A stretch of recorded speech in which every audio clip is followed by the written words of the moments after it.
네, 이 강에서는 관리단 집회 의결권에 대해서 살펴보도록 하겠습니다. 자, 그 관리단 집회가 개최가 되면은 이제 결의를 하게 되기 위해서 의결권 행사하는데요. 일단 여러분들이 제일 중요하게 생각하셔야 될 것은 구분 소유자 한 명은 하나의 의결권을 갖는다라고 하는 점을 꼭 기억하시기 바랍니다. 구분 소유자 한 명이 한 개의 의결권을 갖는 겁니다. 그러니까 사람이 한 명은 하나의 의결권을 갖고 비록 그 구분 소유자가 여러 개의 전유 부분을 소유하고 있더라도 사람은 한 사람이잖아요. 그러니까 이제 한 개의 의결권만을 갖는다라고 생각하시면 됩니다. 아까 1강에서도 말씀을 드렸지만은 이제 임차인은 관리단 집회의 구성원이 아니라고 말씀을 드렸죠. 관리단의 구성원이 아니라고 말씀을 드렸죠. 그렇기 때문에 다만 임차인은 뭐 공용부분 관리라든지 또는 관리인이나 관리위원 선임 같은 경우에 구분 소유자 의결권을 대신 행사할 수 있다라고 생각하시면 됩니다. 자, 그 다음에 1인의 구분 소유자가 여러 개의 전유 부분을 소유하고 있는 경우 다시 한번 말씀을 드리지만은 구분 소유자는 한 명이잖아요. 한 명이기 때문에 의결권은 하나만을 갖는다라고 생각하시면 되고, 다만 이제 집합건물법에서는 의결권의 크기가 다 동일하지가 않습니다. 그러니까 같은 구분 소유자지만은 더 많은 면적, 전유 부분 면적이 넓은 경우에는 그 구분 소유자의 의결권의 크기가 더 크다고 얘기할 수 있습니다. 즉 전유 부분의 면적이 합이 결과적으로 의결권의 크기라고 볼 수 있기 때문에 여러 개의 전유 부분을 갖고 있는 구분 소유자는 한 명이기 때문에 하나의 의결권을 갖지만은 그 한 명의 구분 소유자 의결권의 크기는 그 전유 부분의 면적을 다 합산한 거라고 볼 수 있겠죠. 자, 그 다음에 하나의 전유 부분을 여러 명이 공유하는 경우에 뭐 이제 한 사람이 하나의 전유 부분이 있는데 요 전유 부분을 하나의 전유 부분을 뭐 A 또는 B, C 이 세 사람이 소유하고 있는 경우도 있을 수 있겠죠. 이 경우에는 비록 세 사람이 공유하고 있지만은 하나의 전유 부분을 소유하고 있는 것이기 때문에 한 사람의 한 개의 의결권만이 부여가 됩니다. 그래서 A와 B와 C가 어떤 사람이 의결권을 행사할 것인지 이런 부분들을 정해서 의결권을 행사해야 된다라고 하는 점도 유의하시기 바랍니다. 자, 그 다음에 의결권의 크기인데요. 아까도 말씀드렸지만은 의결권이라고 하는 것은 모두 다 동등하지 않습니다. 그래서 전유 부분의 크기에 비례해서 이제 의결권의 크기가 정해진다라고 생각하시면 되고요. 따라서 관리단 집회의 결의가 성립했는지 여부를 판단하시기 위해서는 구분 소유자 몇 명이 찬성했느냐라고 하는 것도 중요하지만 찬성한 구분 소유자의 의결권의 크기, 즉 전유 부분의 면적 비율이 어느 정도 되느냐라고 하는 것도 중요하게 고려된다라고 하는 겁니다. 임차인도 구분 관리단 집회에서 의결권을 행사할 수 있는데요. 어떤 경우에 이제 관리단 집회에서 의결권을 행사할 수 있느냐? 관리인 선임이나 관리위원 선임, 공용 부분의 관리를 위한 결의 또는 회계 감사의 실시 여부에 관한 부분에서 임차인은 구분 소유자의 의결권을 행사할 수 있습니다. 이제 구분 소유자 의결권을 행사하는 경우에 구분 소유자의 동의는 필요 없다라고 하는 점, 그러니까 구분 소유자가 별도로 의결권 행사에 대해서 동의할 필요는 없다라고 하는 점도 기억해 두셔야 되고요. 이렇게 이제 관리인 선임이나 관리위원 선임, 공용 부분의 관리를 위한 결의, 회계 감사의 실시 여부 등에 대해서 의결권 행사할 수 있는데 그 이외의 사항에 대해서는 의결권 행사할 수 없습니다. 그래서 규약이나 공용 부분 변경에 있어서는 임차인은 구분 소유자의 위임장이 있는 경우에만 구분 소유자의 대리인으로서 의결권 행사할 수 있게 됩니다. 자, 여러 개의 전유 부분을 소유한 구분 소유자로부터 각 전유 부분을 임차한 경우가 있을 수 있겠죠. 그러니까 어떤 경우냐면은 뭐 이제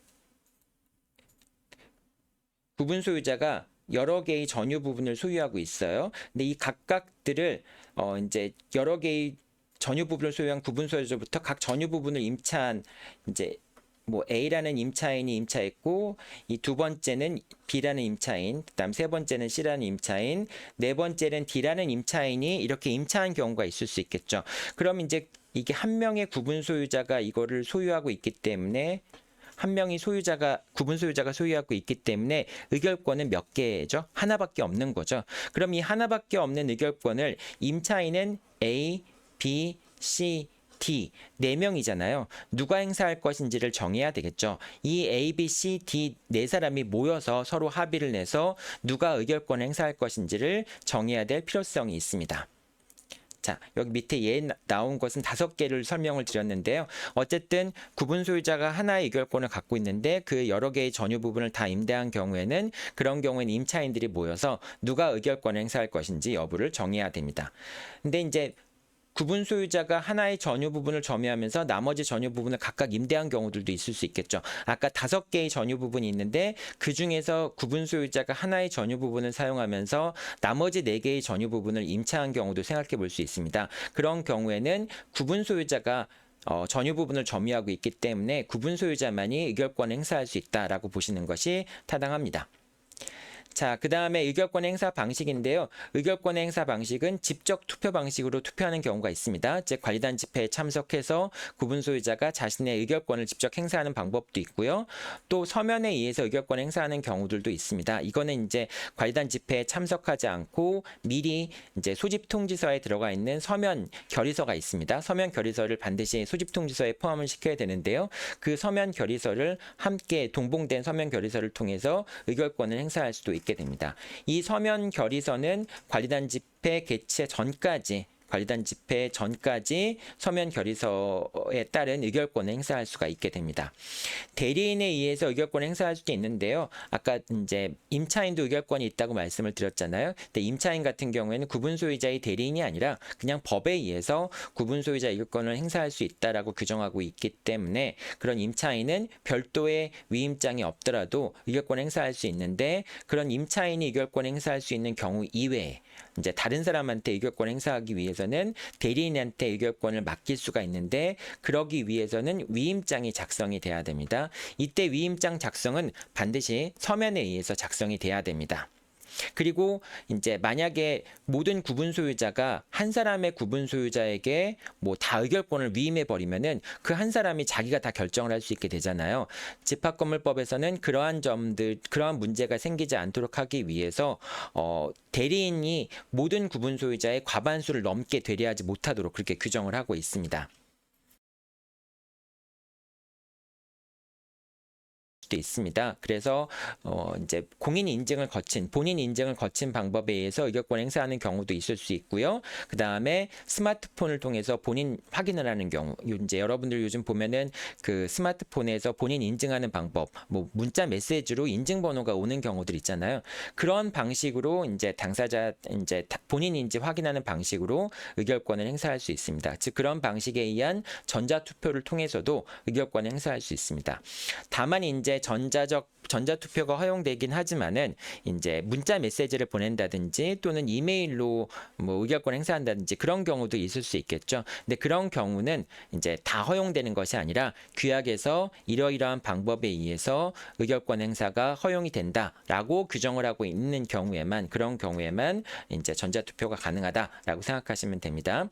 자, 그다음에 관리단 집회 같은 경우는 반드시 이제 현장에서 개최가 돼서 거기서 이제 의결권 행사가 이루어지고 집회가 이제 종료가 돼야 되는데 근데 이제 관리단 집회를 직접 개최하기가 어려운 경우들도 있을 수 있겠죠. 이제 그런 경우에는 관리단 집회에 가름하는 서면 결의에 의해서 관리단 집회의 결의가 성립된 것과 동일한 효과를 가져올 수 있습니다. 자, 이런 서면 결의를 통해서 서면 동의서를 통해서 결의가 성립하는 경우에는 별도로 관리단 집회 소집 절차가 필요 없겠죠. 자, 이런 서면에 의한 관리단 집회에 가름하는 결의가 성립하기 위해서는 구분 소유자 및 의결권의 4분의 3이 동의를 해야 됩니다. 즉 75%의 구분 소유자가 동의를 해야지만 서면 결의가 성립된다라고 생각하시면 됩니다. 자, 이 경우에는 소집 절차에 관한 규정이 적용되지 않는다고 말씀을 드렸으니까 이 부분에 대한 질문이 많으세요. 이제 서면 결의를 성립시키려고 하는데 이런 경우에도 소집 통지서를 해야 되느냐라는 질문을 하시는 분이 많은데 원칙적으로 서면 결의를 하는 경우에는 이제 관리단 집회를 개최하지 않고 서면 동의서에 의해서 결의를 성립시키는 경우에는 관리단 집회의 소집 절차를 거칠 필요가 없다라는 점은 이제 분명합니다. 다만 이제 서면 결의를 하더라도 아무래도 이제 구분 소유자들이 내가 서면 결의를 하고 있는지 안건이 무엇인지 이런 부분들을 충분히 알릴 필요가 있겠죠. 네, 그렇기 때문에 서면 결의를 한다라고 하는 통지를 할 필요는 없지만은 이제 바람직한 방법이라고 본다면은 서면 결의를 하기 전에 뭐 소집 공고를 한다든지 또는 구분 소유자들한테 개별적으로 통지를 한다든지 이렇게 할 필요는 있다라고 생각이 됩니다. 네, 이 강에서는 의결권 행사에 대해서 알아보았습니다. 감사합니다.